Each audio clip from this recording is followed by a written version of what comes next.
কিন্তু খোদার কল বাতাসে নড়ে। তাই আজকে পালালেন কেন বাবাজি? পালালেন কেন?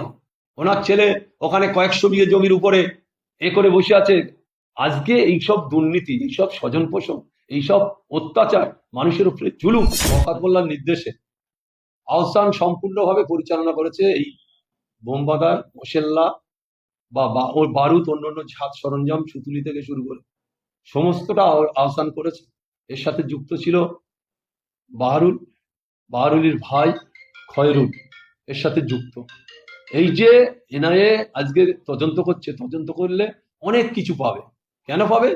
এই এখানকার যে মশাল্লা এসেছিল গোটা ভাঁড়ে ছড়িয়ে দেওয়ার জন্য, প্রতিটা বুথে বুথে গন্ডগোল করবে, আক্রমণ করবে আইএসএফ এর লোকেদের উপরে। এই ছক ছিল ওদের। কিন্তু খোদার কল বাতাসে নড়ে, ঘটনাটা ঘটে গেছে। আমরা দেখেছি, শুনেছি দুজন মার্ডার হয়েছে, কিন্তু এখন শুনছি একজন। তাই আমার মনে হয় যে শওকত মোল্লাকে ধরলে পরিষ্কার হবে। তিনি বাবা পালালেন কেন? কোথায় গেলেন বাবাজি? এখন বাবাজি চেষ্টা করেছে ভাঙড়ের মানুষের, আপনারা জানেন রাজ্জাক খুনের ঘটনার সাথেও এরা যুক্ত। এই শওকত মোল্লা যুক্ত, এই আহসান যুক্ত, এই খয়রুল যুক্ত, এই বাহারুলের ভাই, তার চলে না, তার 1 শতক জায়গা নেই, সে বড় বড় পা লম্বা করে বেড়াচ্ছে, কোটি কোটি টাকার মালিক। কোথা থেকে হচ্ছে? কোথা থেকে হলো এরা? তাই আমি মনে করি যে এনআইএ সঠিক সময় সঠিক টাইমে তারা তাদের সিদ্ধান্ত তারা নিয়েছে।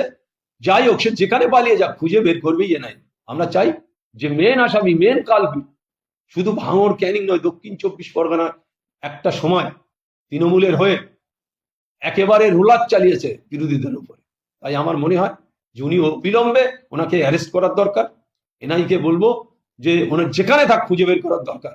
না হলে এই যে এনআইএ যে তদন্ত শুরু করেছে, এই তদন্ত বিঘ্নিত হবে। কেন? যে বাইরে থাকলে অনেক ঘটনা ঘটাবে, যারা এর সাথে যুক্ত সঠিক তথ্য বেরিয়ে আসবে না, তারা তাদের আড়াল করার চেষ্টা করবে। অনেক ভয় দেখানোর চেষ্টা করেছে যখন ক্ষমতায় ছিল, অনেক ভয় দেখানোর চেষ্টা করেছে যাতে কেউ না মুখ খোলে।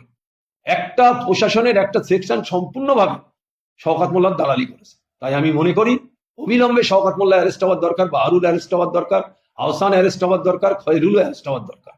খয়রুল টাকা জুগিয়েছে সব জায়গায়, কোটি কোটি টাকা খয়রুল জুগিয়েছে। আমার কাছে প্রচুর তথ্য আছে খয়রুলের। তৃণমূলের প্রার্থী আর ডান দিকে বাহারুল রয়েছে।